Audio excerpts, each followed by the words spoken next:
Maayong udto sa inyong tanan, mga igsuon diha sa Davao City Jail. Kumusta na po kamong tanan dinha? Inautunta nga sa gihapon, sa kaluoy sa Ginoo, sa grasya sa Ginoo, magapadayon sa pag-alagad bisan nining mga kahimtangan karon nga daghan kitang na batian o ang atong umaabot nga mga inadlaw dili na to may balaan, uncertain, pero ang atong Ginoo dili mabalhinon. O unta ni nga atong serye sa Ready for Battle, nakatabang nato ni nga di ay ang pagkakristohanon playground kundi battleground. Napagkigbisog kita sa atong batok sa atong kaaway. Dili masayon nga sa atong pagkakristohanon, sa pagdawat nato ni Ginoong Kristo nga Ginoo natong manluluwas, na enlist dayon kita sa iyang army. O gisang tagaan kita og sangkap kahimanan, armor. So atong i-conclude ang atong serye niini nga udto nining pagpaghang-agni ni Pablo sa mga Kristohanon sa Episo ug sa atong tanan nga bisan nasuluot na nato tanan ang mga bahin sa kahimanan o sa armor sa Ginoo, unya na natay espada nga mo ang pulong sa Ginoo, mao nang balaan nga mao nang galamiton sa balaan nga espiritu, the sword of the spirit, ang balaan nga pulong. Napay usa nga importante kanato, mao kana ang pag-ampo. Dili kita makadaog sa atong kaaway kung magminos kita o magkulang kita sa atong pag-ampo. Ingon pa, more prayer, more power. Less prayer, less power. So akong basahon ang Episo 6, versikulo 18, nga mao ni ang giingon ni Pablo dinhi. Ug pag-ampo kamo kanunay, nga tabangan kamo sa Dios, pinaagi sa Espiritu Santo. Ayaw gayud kamo pagpasagad, kundili pagpadayon hinuon kamo sa pag-ampo, ug ayaw ninyo kalimti sa pag-ampo ang mga katawhan sa Dios. Ang diablo, ang ato kaaway, wala nagakurog sa pagwali, wala nagakurog sa daghang mga ginahimong mga gimbuhaton sa Kristohanon, unsa man nga gimbuhaton. Diha siya nagakurog sa pag-ampo sa mga Kristohanon. Nagakurog siya sa mga tao nga nagaluhod o nagaampo sa ilang Diyos.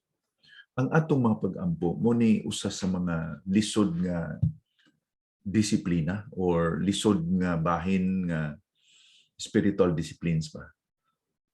Murag dali kita makahimo og ubang mga gimbuhaton sa simbahan, sa atong pagpangalagad sa Ginoo, pero kanang pag-ampo, daghan kayong babag nga mag-ampo. Gani sa atong mga kasimbahanan, daghan ang mo attender sa worship service, pero due time lang gyud ang mag-attend sa prayer meeting. Tungod kay dili lalim ang pag-ampo. Murag sayon lang ang pamation ng pag-ampo, pero dili madali kay ang atong kaaway babagan gyud kita, daghan niyang himuon nga di gyud kita mainampuon. So hinatunta nga sa atong pagtakop ni atong serye, magtakop kita nining topiko nga usa sa pinakaimportante kundi pinakaimportante kay kung nag-ampo kita, nag-connect kita sa gahom sa Dios. Kung sa pagkig-away pa nato, mao ni ang reinforcement nato kung naata sa frente sa giyera. Kinahanglan nga natay back support, kinahanglan natay aerial cover. Dili makadaog kita sa giyera kung way aerial cover. Kung unsa man ang aerial cover, mao ning pag-ampo. Ang pag-ampo ninyo, ang pag-ampo natong tanan, mo ni aerial cover nato. Ang mga misyonero, ang mga pastor nga nagawali sa pulong sa Ginoo, dili na sila magmalampuson, dili mag-uswag ang gimbuhaton sa Ginoo kung walay mga Kristohanon kasama ninyo nga nag-ampo. Ang kanindot lang ining pag-ampo kay di man kinahanglan nga mo adto kag muskwela kag Bible school o kinahanglan nga makasabot ka og Ingles or may edukasyon ka. Usa ka makaampo. Ang pag-ampo mahimo sa tanan nga anak sa Dios. Kung ikaw anak sa Dios, makatawag ikaw sa imong amahan. Way makuli o way makababag niya na tungod kay doon na kanay relasyon amahan bilang amahan o anak sa Ginoo. Ang atong pag-ampo, kung unsa man ang atong pag-ampo, mo na nagapadayag kung unsa ang mga importante sa kinabuhi nato. Yan ang gitawag nato nga preoccupation sa kinabuhi nato. Kay giingon gyud dinhi ni Pablo nga pag-ampo kamo kanunay. Ayaw pagpasagad kundi pagpadayon sa pag-ampo para sa tanan nga mga katawhan. So niini nga paghagit ni Pablo, makita nato ang kaimportante gyud sa pag-ampo, sa pagsuwat nga niya ning epistola sa Episo. Iyan na ning banggit o yan ning gilambit ang importante sa pag-ampo nga yan ning giingon din sa Episo 1:15-16. Ingon niya sa iyang pagsulat ni nga epistola, busa sa dihang nadungog ko ang mahitungod sa inyong pagtuo kang Ginoong Hesus ug sa inyong pagigugma sa tanang mga katawhan sa Dios, dako gayud ang akong pagpasalamat sa Dios tungod kaninyo o giampo ko kamo kanunay. Dili lang siya gaampo kay maayo ang kahimtangan sa mga Episo. Sayo maingon ta nga, ay di na to ni ampo si pastor, di niya ampo ng diakono kay ligunan na sila spiritually. Ingon ni Pablo din nga, maayo ba akong nabatian sa inyong pagpangalagan? Mao na nga di gyud ko makalimot sa pag-ampo ninyo. Abi ninyo, ang mga tao magigamit sa Ginoo, sila ang atakihon sa diablo. Mao na nga labaw nato nga ayampo sila. Kay didto kung sa gira pa, ang una yung tirahon sa kaaway, ang mga general, ang mga may mga otoridad, kundiin ang nakahatag og dako nga damage sa iya mo, ito yung unang atakihon. Nya sa Kapitulo 3, Episo Kapitulo 3, versikulo 14, gisultius pud ni Pablo, sad akong pagpamalandong sa plano sa Dios, nagaluhod ako sa pagsimba kaniya. Siya maong amahan sa tanan nga niya sa kalibutan ug didto sa langit, na iyang gitawag nga sakop sa iyang pamilya. O iyang gitakop ang kini nga sulat dinhi sa Episo 6:18 nga mag-ampo kita kanunay, bisan ingon pa niya nga ampui ako, pray for me. Mao na iyang giingon dinhi sa Episo 6:18-19-20. O ang tenor sa iyang giingon dinhi may tungod sa pag-ampo nga mag-ampo ta sa kanunay sa tanang butang. Mao po nag-iingon ni Pablo sa pagsulat niya sa Pilipos nga simbahan sa Pilipos 4:6. Mag-ampo kamo sa tanan nga butang ug dili kamo magkakabalaka maski usa ka butang. Subalit kundi mag-ampo kamo sa tanang butang. Walay gamay o dagko nga butang nga dili na to madala sa pag-ampo sa Ginoo. Kay sa tubangan sa Ginoo puro gagmay. Way dako. Kay ang Ginoo makahimo sa mga imposible nga mga butang. Gani si Pablo mismo pahayag yun sa importante sa pag-ampo kay diha sa Episo 6:19. Ingon niya, gusto ko nga mag-ampo kamo kanako usab. Nganuman si Pablo gaila nga dili siya Superman. Makapadayon lang siya pagpangwali o pagpangalagad sa Ginoo tungod sa pag-ampo sa mga kaigsuonan. Ug kitang tanan produkto kita sa pag-ampo sa mga kaigsuonan. Gani dinhi nakita nato ang pag-ingon ni Pablo nga kinahanglan mag-ampo sa kanunay sa tanang panahon, sa tanang matang sa pag-ampo nga walay paghunong, mag-persevere para sa tanan nga mga kaigsuonan. So mauna ang comprehensive nga pag-ampo nga gihagid ni Pablo nga dili gyud ta magkumpiyansa nga may mga adlaw sa atong kinabuhi nga di kita manampuon kay sa tanang panahon. Mao man giingon ni Pablo sa 1 Tesalonica 5 versikulo 16 nga pray without ceasing, mag-ampo nga sa kanunay. Iya po nang gisulti dinhi sa Efesos 6:18. Doon ay tulog ka butang o tulog ka mga pulong nga atong pamalandungan sa atong pagpadayon sa pagtuon ni nga udto. Ang una, ang pag-ampo, talinghaga, mura bang misteryo. Talinghaga ang pag-ampo. Nakitay mga kaigsunan nga mangutana nga kung ang Ginoo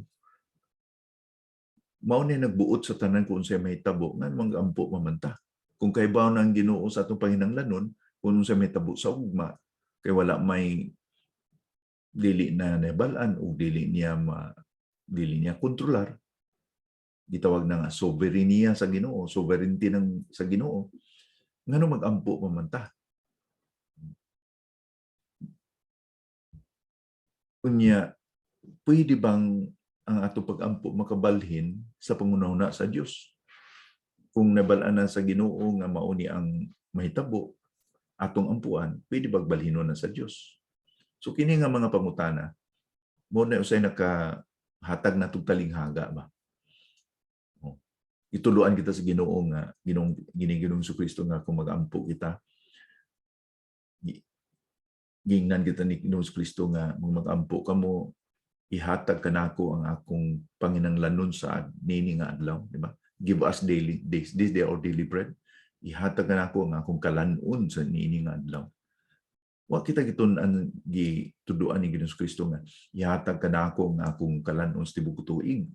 Nga sa pagsugod unta sa 2022 kausalan ta mag-ampo nya sunod na punta sa 2023.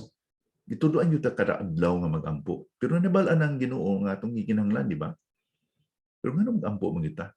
Mao ni ay ang pag-ampo dili kita nagpahibalo sa Dios kung sa atong gikinahanglan. Kundi gapadayag kita sa atong pagsalig niya. Nga nagdepende kita kaniya.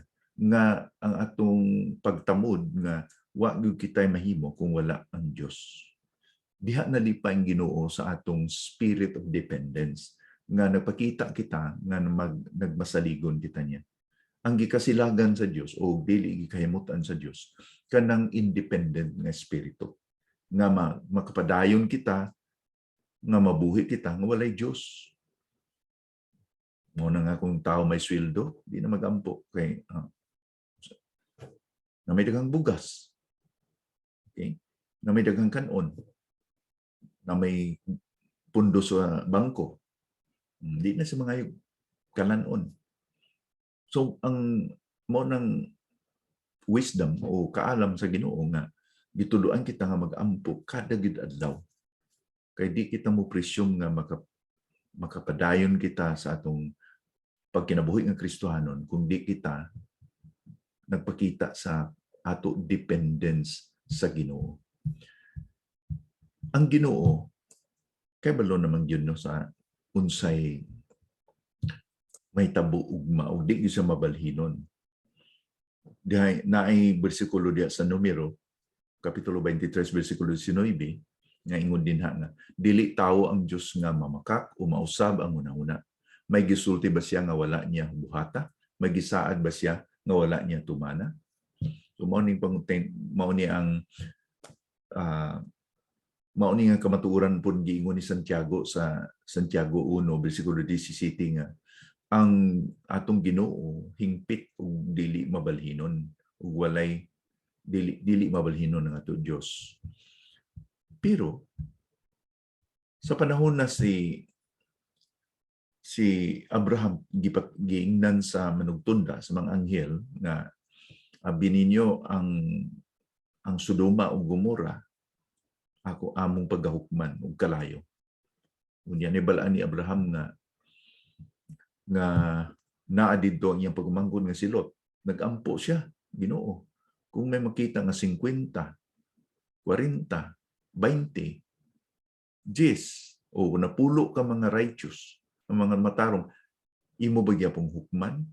Mura pag nagpatunga si Abraham sa manugtunda anghel nga gituan na sa una nga kung ang anghel sa Dios mapakita sa daan nga testamento mao na ang temporaryo nga pagpakita ni Ginoong Kristo sa Old Testament.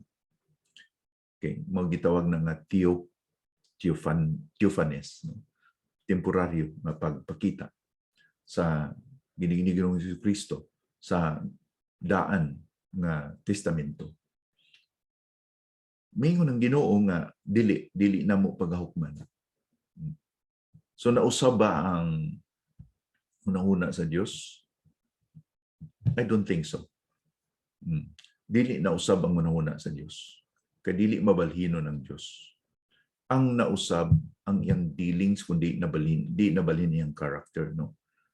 So ang nahitabo gipagawas gyud sa Ginoo sa si Adan, si Lot ug ang iyang pamilya, ug ang iyang dili ang iyang pamilya kun duha lang niya ka anak nga babae. Sa nakagawa sila, kuyugon tayo yung asawa niya milingi man nahimong asin.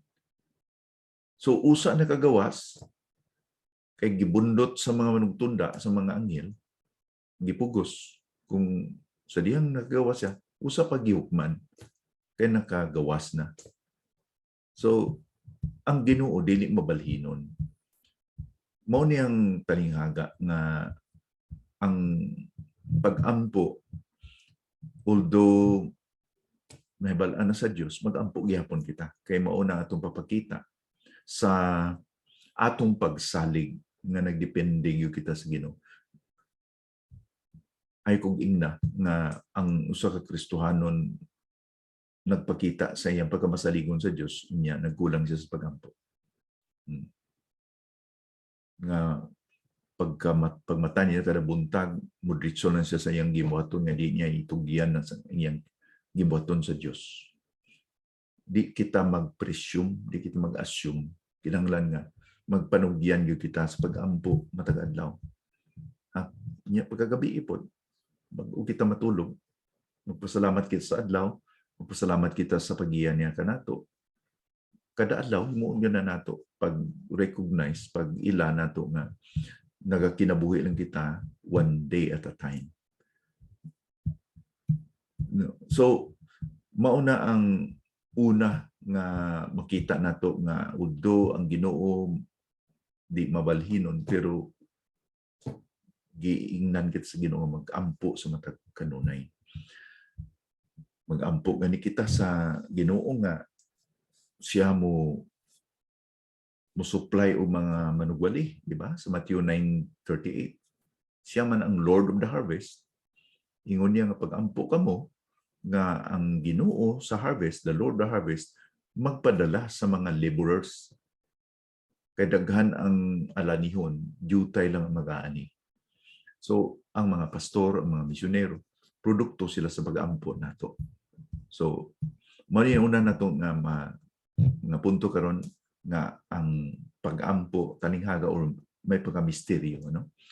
Ikaduha, ang necesidad sa pag-ampo. Unsa man gyud ka importante ang pag-ampo? Importante gyud kayo.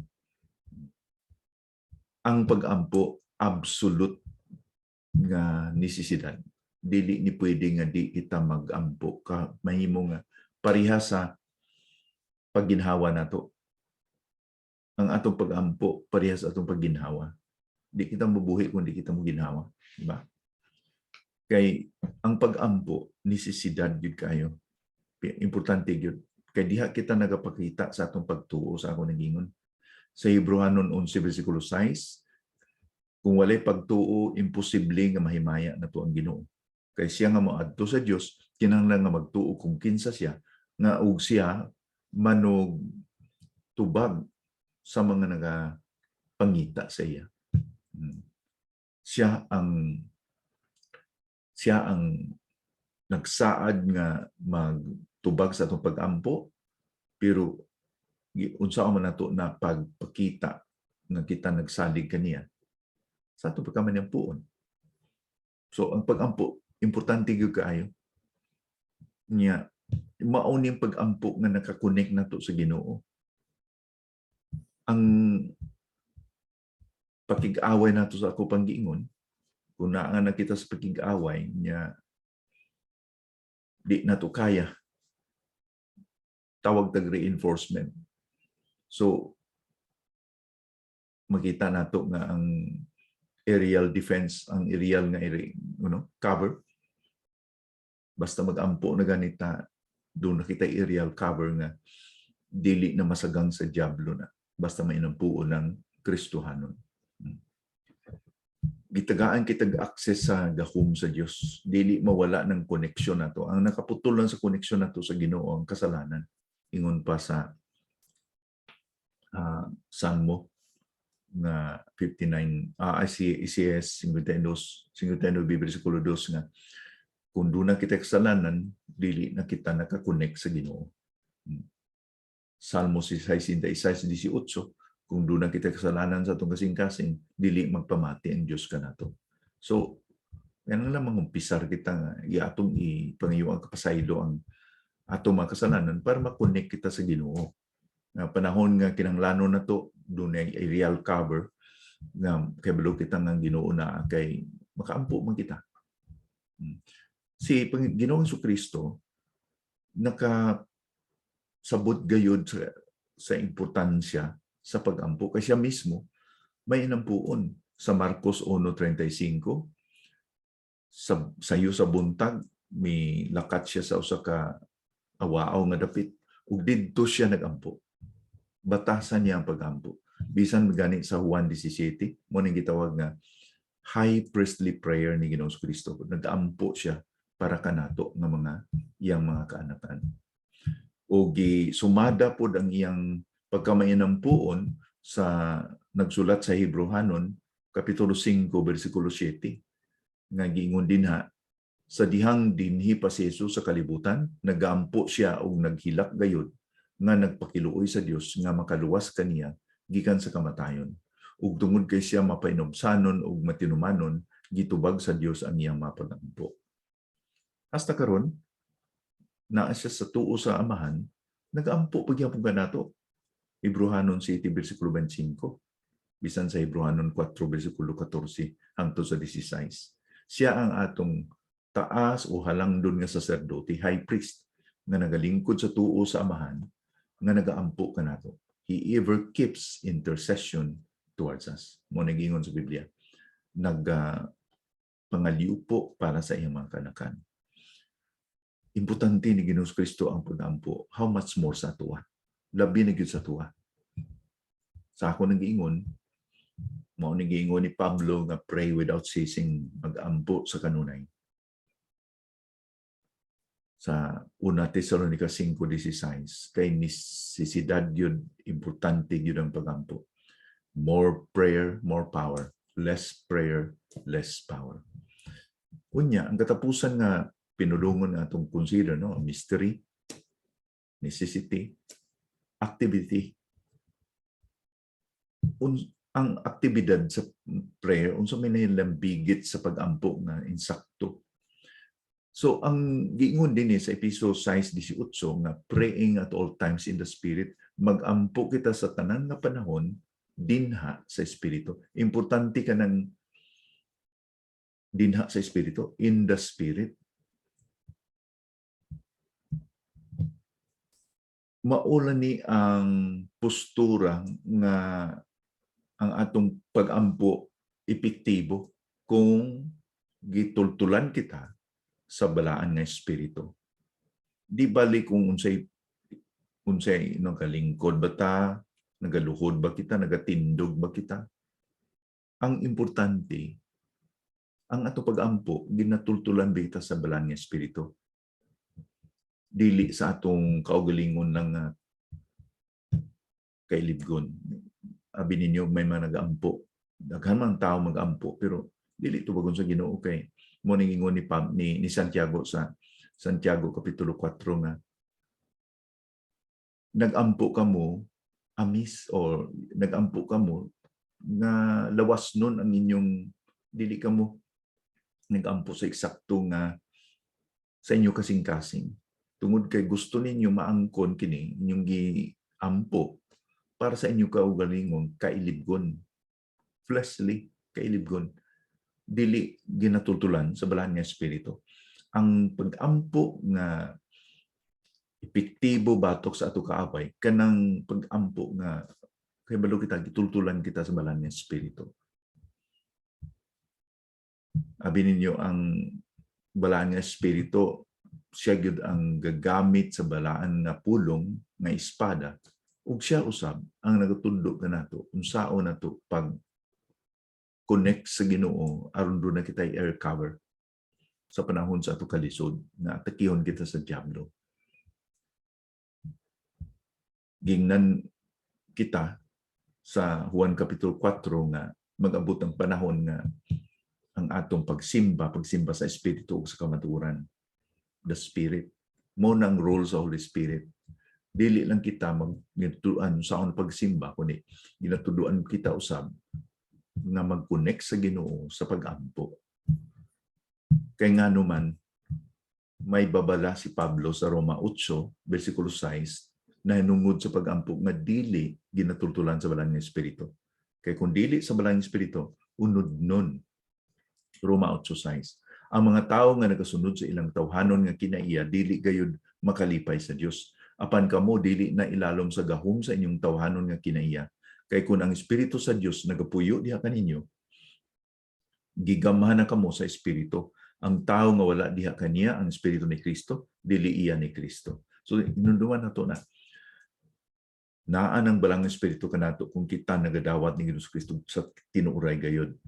Unya siya ang nagatudlo kanato o magkakunik kanato nga makaampo kita sa tinuuray.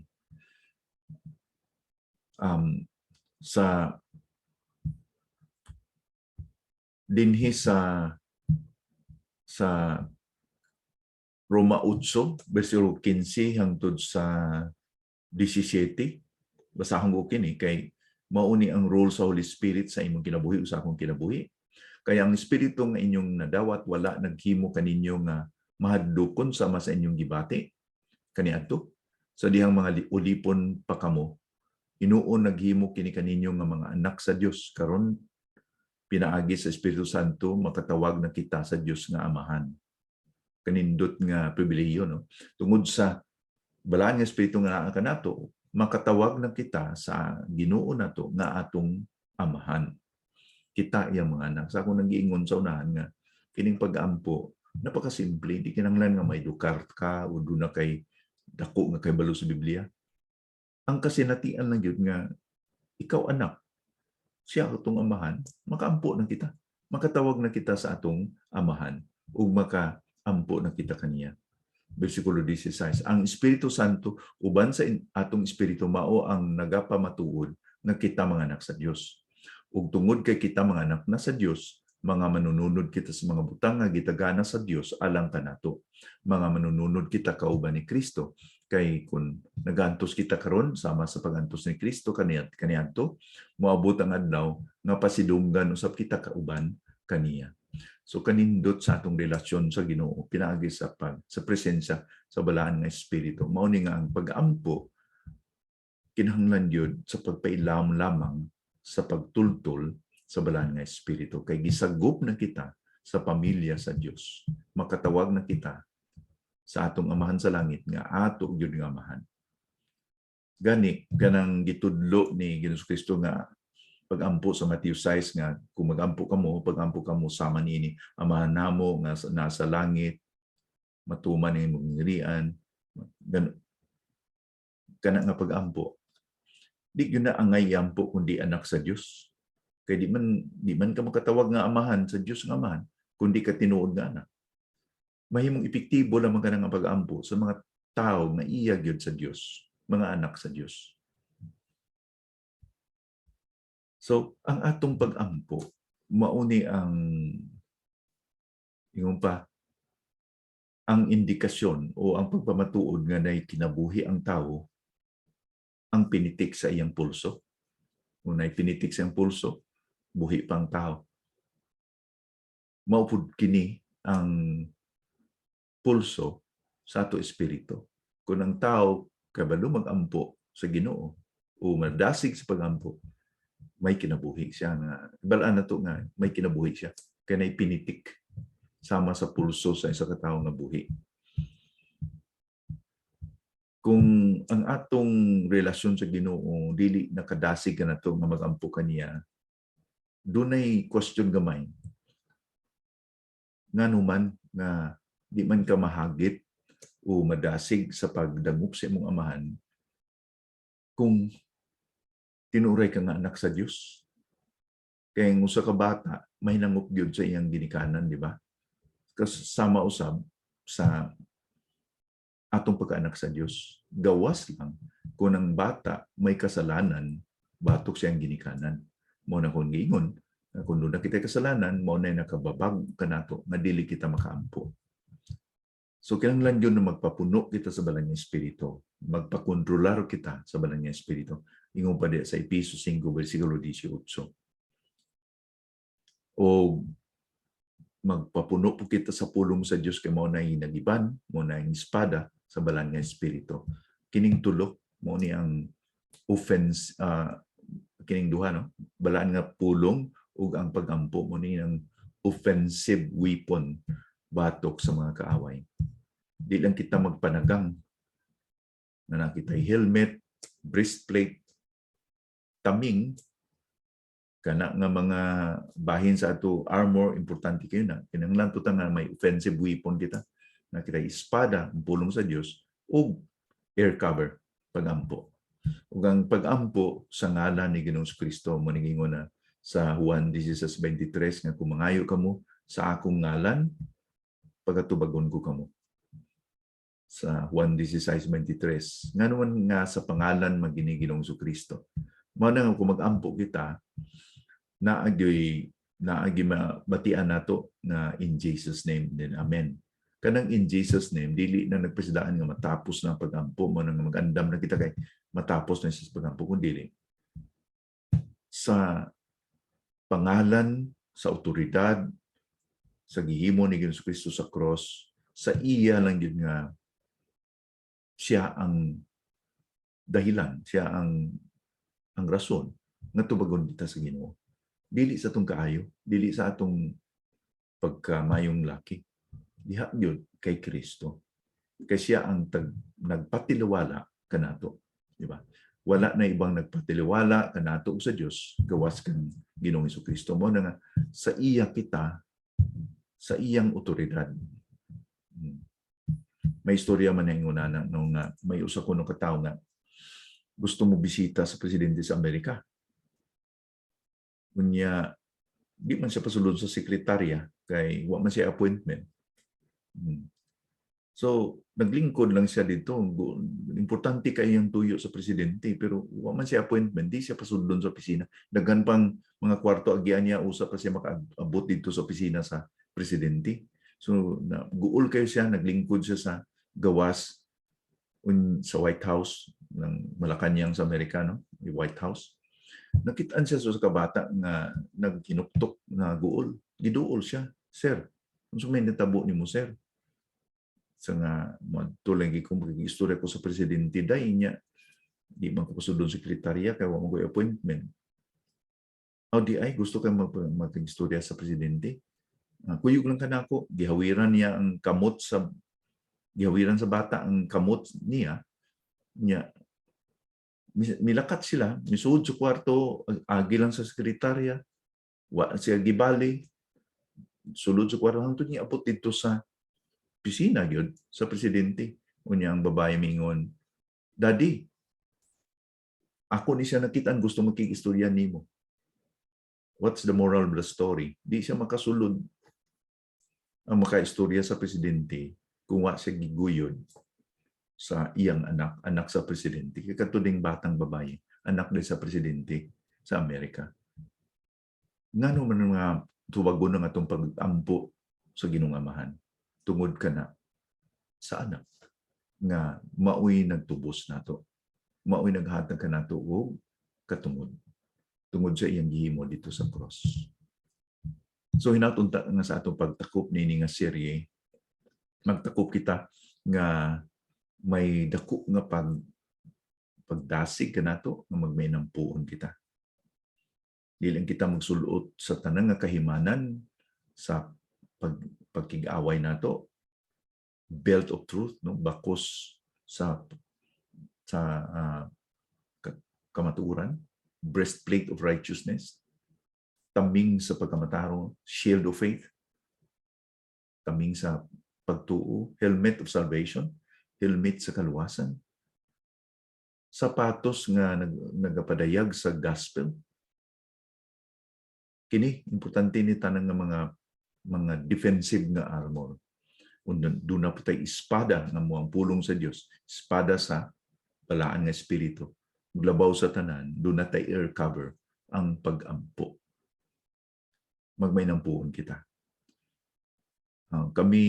Ako layo kayo sa inyo din ha. Kamo layo kayo sa ako, pero doon na tayo air cover kung mag-inampuanay kita. So, kami yun nag-aampo sa inyo din ha. Unta sa kaluoy sa grasya sa Ginoo. Magkapadayon ka mo sa pagkalagad, udaghan pa yun sa atong mga kauban yun din sa sulod nga kinanglan makabati sa pulong sa Ginoo, makaangkon sa kaluwasan, mao ni among pag-ampo. Ang gamiton kamo tanan din o kita magbatinumanon hangtod sa pag-abot ni Ginoong Kristo. Mag-ampo kita, so walay paghunong, mag-ampo sa tanan nga panahon. Mag-ampo kita. Ginoo, salamat gyud nini nga seri nga nagapasilaan ka namo Ginoo nga kinahanglan mainandamon kami sa pagkigbisog kay na kami sa pagkig-away sa among kaaway nga dili makita. Tawangi kami nga ining tanan namong mga natun-an ining among pagtuon sa Efesos 6 nga may tanom kini sa among kasing-kasing. Magagiya ka namo nga mahimo kaming lig-on nga mga sundalo nimo nga masapwan kami nga magtinumanon o kami imong galamiton sa pag-uswag sa imong gingharian dinhi sa kalibutan. Ginoo, salamat gyud nga ikaw magatubag sa among pag-ampo kay kabalo kami kini imong kabubuton. Sa ngalan ni Ginoong Kristo among giampo kini nga tanan. Amen.